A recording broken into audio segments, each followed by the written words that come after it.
ఇంట్లో మన అమ్మమ్మలది నాయనమ్మలది పాత చీరలు ఉంటే ఏం చేస్తాం? నేనైతే మంచిగా లంగా ఓణీలు డ్రెస్సులు కుట్టించుకుంటా. కానీ గీళ్ళు చూడుర్రి అలా గప్పిన శాల్వాలతోని ఎంత మంచి పని చేసిర్రో. అబ్బా బుడ్డ బుడ్డ గౌన్లు ఎంత ముద్దుగున్నాయో చూస్తాందుకు. అసలు అవి దేంతో గుట్టిరో తెలిస్తే నిజంగానే అవాకైతారు పక్క. ఏలూరు జిల్లా దెందులూరు ఎమ్మెల్యే చింతమనేని ప్రభాకర్ సారోళ్ళ ఇంటోలు చేసిన గొప్ప ఆలోచనని ఇంత మంచి కార్యానికి శ్రీకారం చుట్టింది. లీడర్ల తానికి కార్యకర్తలు అభిమానుల్లో ఎవరో ఒకరు కలుస్తాందుకు వచ్చినప్పుడు ఉత్త చేతులతో పోరు కదా, చేతుల శాల్వా ఓ పూల గుత్తి పట్టుకొని పోతారు. పూల గుత్తి అంటే వాడిపోతే వారిస్తారు, మళ్ళీ శాలువలు మంచిగా ఉంటాయని పారేయరు కదా. ఆగో అట్లా వచ్చిన శాల్వాలతోనే సారోళ్ళు ఇంటోళ్ళు మంచిగా గౌన్లు గుట్టించి పేద పిల్లలకు వంచాలని ఆలోచన చేసిరట. సుషిరా ఎంత మంచి పని చేసిరో. ఉత్తగా వారేయకుండా పేదోళ్ళకు అక్కరకు వచ్చేటట్టు ఏమన్నా వాడిరా. మీకు చాలా పుణ్యం ఉంటుంది సారు, గింత మంచి ఆలోచన చేసినందుకు. దేవుడు మిమ్మల్ని చల్లగా చూస్తాడు.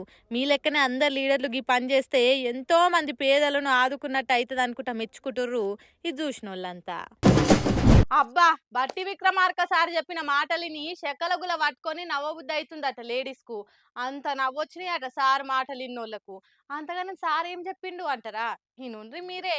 కన్న తల్లికి అన్నం పెట్టలేదు గాని చిన్నమ్మకు బిర్యానీ తినిపిస్తా అన్నాడట.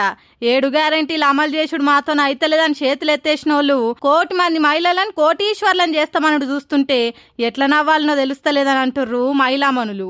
ఉప ముఖ్యమంత్రి బట్టి సార్ చెప్తుండి మాట.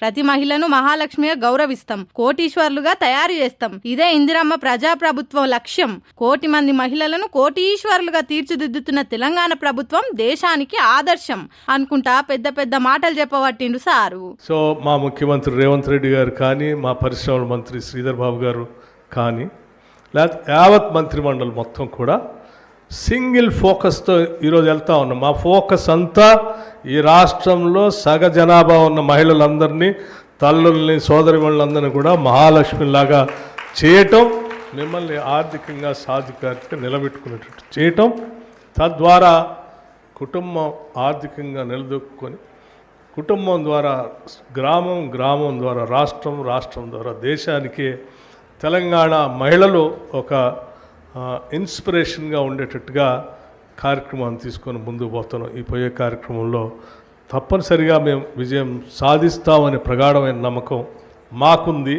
ఓహో ఫ్రీ బస్సులని ఉన్న బస్సులను తగ్గించి తక్కువ బస్సులు వేసి అండ్లనే దండలాడుకుంటా పొమ్మనుడు మహిళలను గౌరవించుడు. రోడ్డెక్కిన ఆశా వర్కర్లను, పోలీసుల భార్యలను, ఉద్యోగులను, బాధితులను గొర్రగొర్ర ఈడ్చుకుంటా పోయి పోలీసులతో దొక్కిచ్చి లోపటేసుడు మహిళలను గౌరవించుడు. ప్రతి మహిళలకు 2500 ఇస్తామని, గ్యాస్ సిలిండర్ 500కే ఇస్తామని చెప్పి మొండిషేయి చూయించి మహిళలను కోటీశ్వర్లను చేయొచ్చు అన్నట్టు.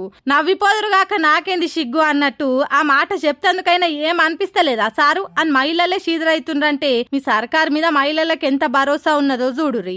మిమ్మల్ని కోటీశ్వర్లను చేయమని ఎవరు అడుగుతలేరు. ఉన్నోళ్ళని బికారి మాత్రం చేయకుండ్రి సారు, మీకు పుణ్యం ఉంటుందని వేడుకుంటుర్రు.